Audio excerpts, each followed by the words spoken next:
نحمدہ ونصلی ونسلم علی رسولہ الکریم اما بعد فاعوذ باللہ من الشیطان الرجیم بسم اللہ الرحمن الرحیم۔ ہمارے آج کے لیکچر کا موضوع ہے تزکیہ نفس اور تعمیر سیرت و شخصیت کا نبوی طریقہ، یعنی وہ کون سا طریقہ ہے جس سے نفس کو پاک کیا جا سکتا ہے اور شخصیت اور سیرت کی تعمیر کا نبوی طریقہ جو رسول رحمت صلی اللہ علیہ وآلہ وسلم نے ہمیں سکھایا ہے، بتایا ہے، وہ کون سا طریقہ ہے۔ سب سے پہلے یہ جاننے کی ضرورت ہے کہ تزکیہ نفس کا مطلب کیا ہے، معنی کیا ہے۔ تزکیہ کا لفظی معنی ہے سنوارنا، پاک صاف کرنا، پروان چڑھانا اور نشو نما کرنا۔ نفس کے معنی ہے جان، لیکن اس سے مراد کبھی متنفس یعنی شخص، کبھی دل، کبھی نفس امارہ، کبھی نفس لوامہ اور کبھی نفس مطمئنہ، اور کبھی تمیز کرنے والی یعنی نیکی اور بدی میں تمیز کرنے والی قوت مراد ہوتی ہے، مگر نفس کا زیادہ تر استعمال شخص ہی کے لیے کیا گیا ہے۔ تزکیہ نفس کا اصطلاحی مفہوم یہ ہوا کہ تزکیہ نفس سے مراد نفس کو غلط رجحانات و میلانات سے موڑ کر نیکی اور خدا ترسی کے راستے پر ڈال دینا اور اس کو درجہ کمال تک پہنچنے کے قابل بنانا ہے۔ تزکیہ کا یہ اصطلاحی مفہوم خود قرآن مجید نے اس طرح سے سورہ شمس کی آیت نمبر 7 تا 10 میں دیا ہے، اور نفس انسانی اور اس ذات کی قسم جس نے اسے ہموار کیا، پھر اس کی بدی اور اس کی نیکی اس پر الہام کر دی۔ یقیناً کامیاب ہوا وہ شخص جس نے تزکیہ نفس کیا، اور ناکام ہوا وہ جس نے اسے آلودہ کیا۔ احساس ذمہ داری۔ حضور صلی اللہ علیہ وآلہ وسلم نے اپنے تربیتی پروگرام میں فرد کو اس امر کا احساس دلایا ہے کہ وہ اپنے اعمال کا تنہا ذمہ دار ہے۔ جو سزا اسے ملنی ہے اسے کوئی دوسرا نہیں بھگتے گا۔ اس احساس کے ساتھ ہی انسان اپنی اصلاح کی طرف مائل ہو جاتا ہے۔ انسان کی ذمہ دارانہ حیثیت کو قرآن مجید نے اس طرح بیان کیا ہے کہ اور جو کوئی برا فعل کرتا ہے تو اس کا نقصان اسی کو ہوتا ہے، اور کوئی شخص کسی کے گناہ کا بوجھ نہیں اٹھائے گا۔ سورۃ الانعام آیت نمبر 164 میں رسول رحمت صلی اللہ علیہ وآلہ وسلم نے تربیت کے لیے اللہ تعالیٰ کے ساتھ انسان کے شعوری تعلق کو بنیاد بنایا ہے۔ اس امر کا اہتمام کیا گیا کہ تعلق باللہ انسان کے شعور و لاشعور کا حصہ بن جائے۔ حضور صلی اللہ علیہ وآلہ وسلم نے بچے کے کان میں اذان کہنے کا طریقہ اختیار فرمایا۔ محبت الہی، آپ صلی اللہ علیہ وآلہ وسلم نے انسانوں کو ایسی تربیت مہیا کی ہے کہ انسان ہر لمحہ اپنے رب سے خاص تعلق رکھتا ہے، اور اس میں محبت رب کی صفات پیدا ہوتی ہیں۔ محبت کے اس جذبے کو پروان چڑھانے کے لیے وہ صراط مستقیم اختیار کرتا ہے۔ اس کی حالت یہ ہو جاتی ہے کہ اللہ تعالیٰ کی محبت تمام محبتوں پر غالب آ جاتی ہے۔ قرآن نے اسے یوں بیان کیا ہے، اور جو اللہ پر ایمان رکھتے ہیں وہ سب سے زیادہ اللہ سے محبت رکھنے والے ہیں۔ سورہ بقرہ آیت نمبر 164۔ محبت الہی کی شدت میں وہ ایسا ہو جاتا ہے، قرآن نے کہا قُلْ إِنَّ صَلَاتِي وَنُسُوكِي وَمَحْيَايَ وَمَمَاتِي لِلَّهِ رَبِّ الْعَالَمِينَ۔ آپ صلی اللہ علیہ وآلہ وسلم فرما دیجئے کہ میری نماز، میری قربانی، میرا جینا اور میرا مرنا اللہ رب العالمین کے لیے ہے۔ بندہ جب اپنے رب کی محبت کو اپنے دل و دماغ میں نشو نما دیتا ہے، اور اس کے فکر و عمل کے دائرے اس مرکز سے شروع ہوتے ہیں اور یہیں ختم ہوتے ہیں، تو مصائب و مشکلات میں یہ قرب سکون و اطمینان کا باعث بنتا ہے۔ آپ صلی اللہ علیہ وآلہ وسلم نے ہجرت کے موقع پر اس قرب کے احساس کا اظہار اس تربیتی انداز سے فرمایا کہ قلب و جان سکون اور اطمینان سے معمور ہو جاتے ہیں۔ آپ صلی اللہ علیہ وآلہ وسلم نے فرمایا لا تحزن ان اللہ معانا، غم نہ کر، بلا شبہ اللہ ہمارے ساتھ ہے۔ جب مقصود قرب الہی ہے تو اس کے حصول کا طریقہ بھی اللہ کے رسول نے ہی سکھایا ہے۔ نظام عبادات، ذکر الہی، مجاہد نفس، اچھی محبت اور دعا وہ عناصر ہیں جو اس مقصد کے حصول کا ذریعہ ہیں۔ نظام عبادات اور تزکیہ نفس، اس میں سب سے پہلی چیز نماز ہے۔ تعلق باللہ کے لیے نماز کو ضروری قرار دیا گیا ہے۔ آپ صلی اللہ علیہ وآلہ وسلم نے 7 سال کی عمر سے نماز پڑھنے کی ترغیب دی اور 10 سال کی عمر سے 5 وقت کی نماز کو فرض قرار دے دیا، اور فرض کسی حال میں اس سے ساقط نہیں کیا۔ آپ صلی اللہ علیہ وآلہ وسلم نے نماز کو ایک ندی سے تشبیہ دی ہے کہ جس میں داخل ہونے کے بعد آدمی کے جسم پر کوئی میل کچیل باقی نہیں رہتا اور وہ پاک صاف ہو جاتا ہے۔ سورۃ الاعلیٰ میں آیت نمبر 14 اور 15 میں اللہ رب العزت نے فرمایا کہ بے شک وہ کامیاب ہوا جس نے اپنے آپ کو پاک کیا اور وہ اپنے رب کا ذکر کرتا رہا اور نماز پڑھتا رہا۔ تعلق باللہ کے ساتھ اور قرب الہی کے لیے نماز تہجد اور نوافل ادا کرنے کی بھی ترغیب دلائی گئی ہے۔ نبی رحمت صلی اللہ علیہ وآلہ وسلم کہ اس طرح تربیت یافتہ لوگوں کا نقشہ قرآن نے اس طرح کھینچا ہے۔ سورہ سجدہ کی آیت نمبر 16 میں اللہ رب العزت فرماتا ہے کہ ان کے پہلو بستروں سے الگ رہتے ہیں اور وہ اپنے رب کو خوف اور طمع کے ساتھ پکارتے ہیں۔ سورہ مزمل میں ہے کہ رات کو اٹھنا نفس کو کچلنے میں سخت مؤثر ہے اور بہت سیدھا کرنے والا ہے۔ روزہ،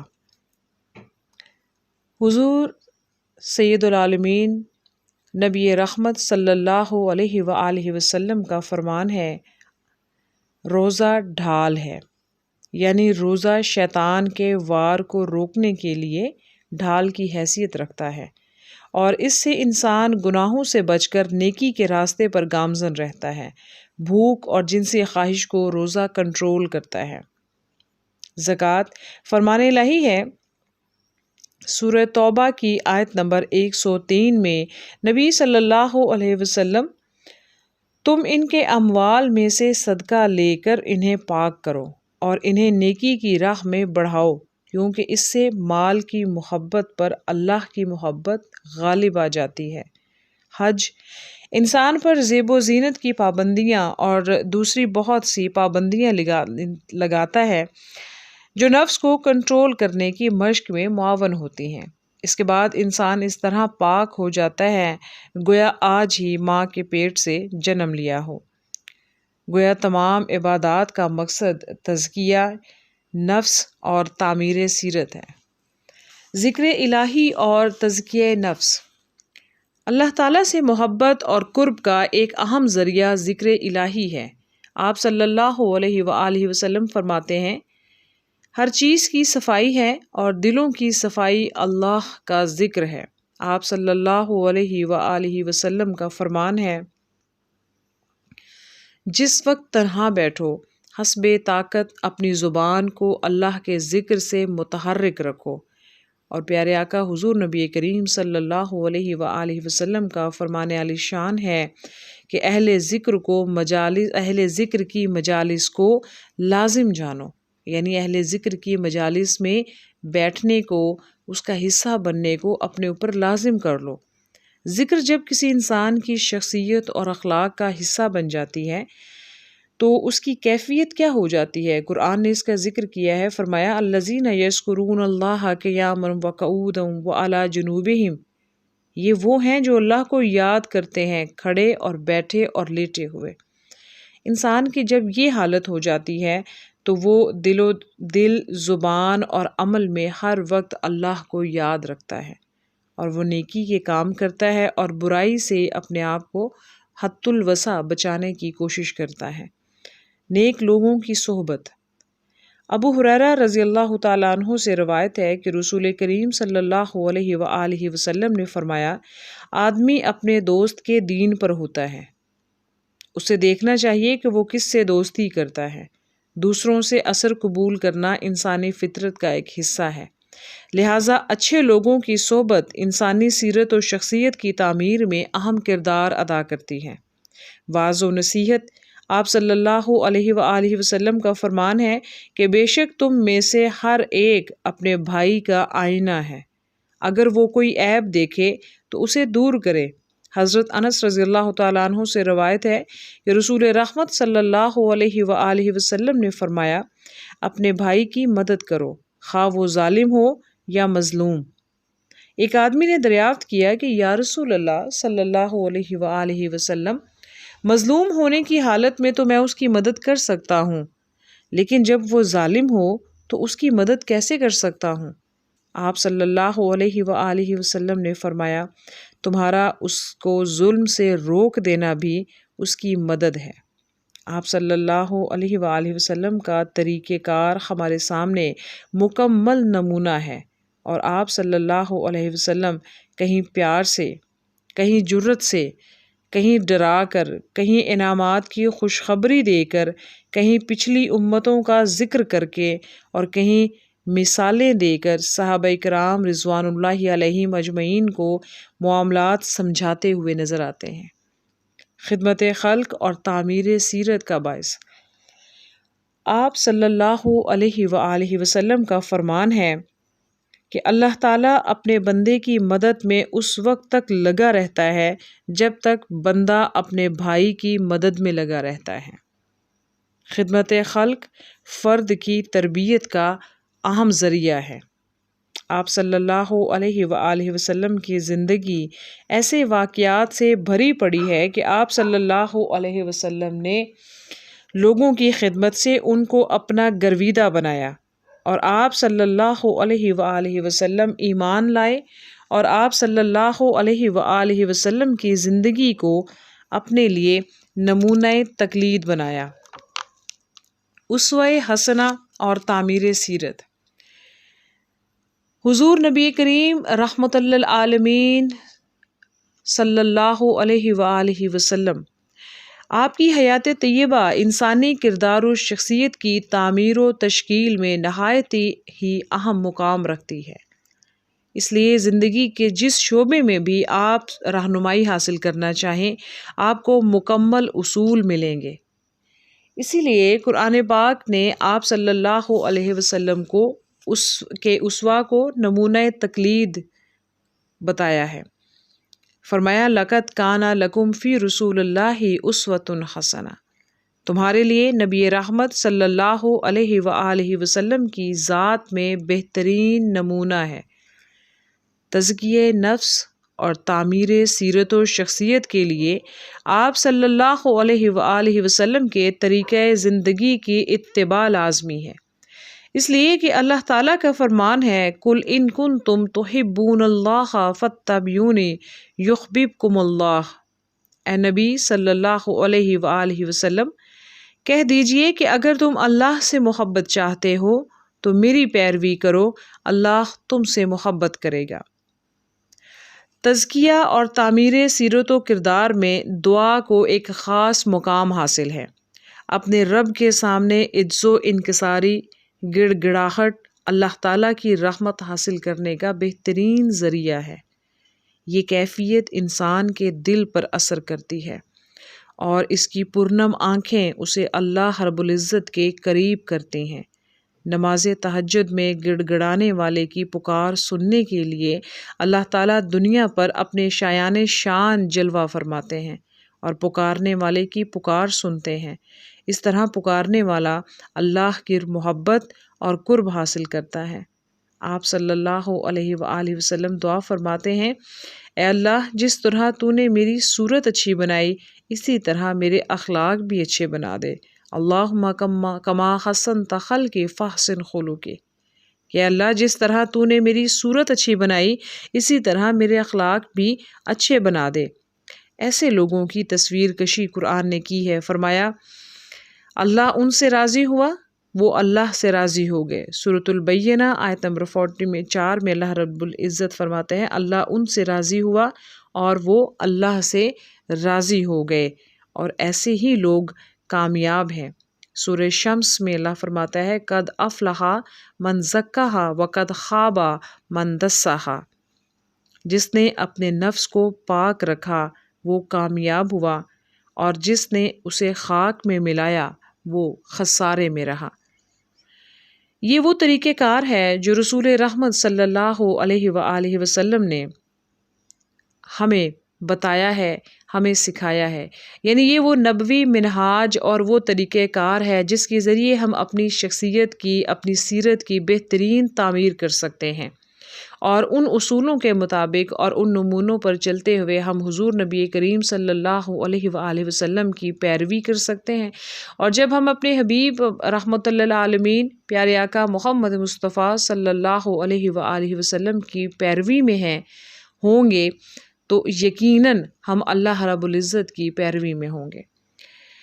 اس اصول کے مطابق اور اس طریقہ کار سے جو لوگ اس معاشرے میں اور اسلامی تاریخ میں جن کا نام سنہری حرفوں سے لکھا جاتا ہے اور جن کو یاد کیا جاتا ہے، ان میں وہ 10 صحابہ کرام جن کا نام عشرہ مبشرہ میں ہے، یعنی وہ صحابہ کرام، وہ 10 صحابہ کرام کہ جنہیں نبی محترم صلی اللہ علیہ وآلہ وسلم نے جنت کی خوشخبری ان کی زندگی میں ہی دی تھی۔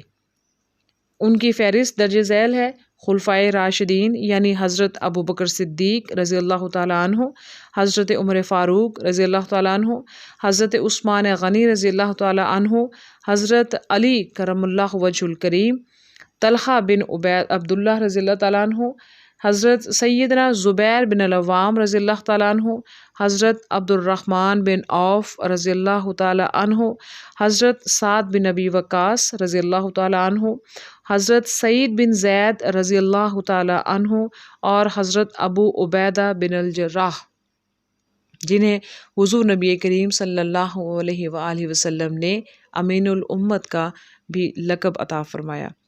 تو یہ وہ شخصیات ہیں جو نبی کریم صلی اللہ علیہ وآلہ وسلم کے بتائے ہوئے اور آپ کے سکھائے ہوئے طریقہ کار کے مطابق انہوں نے اپنی زندگیوں کو ڈھالا، اور حضور نبی کریم صلی اللہ علیہ وسلم کے تربیتی پروگرام سے اپنے آپ کو اس قابل بنایا کہ اللہ تعالیٰ کے حکم سے حضور نبی کریم صلی اللہ علیہ وآلہ وسلم نے آپ کو زندگی میں ہی جنت کی بشارت دے دی۔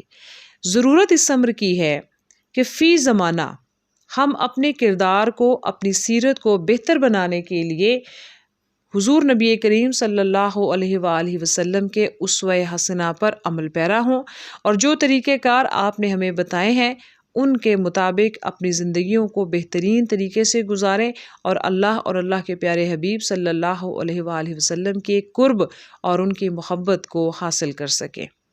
آج کے لیے اتنا ہی، انشاءاللہ العزیز اپنے اگلے لیکچر میں عشرہ مبشرہ پر ہم تفصیلاً بات کریں گے۔ وما علینا الا البلاغ المبین۔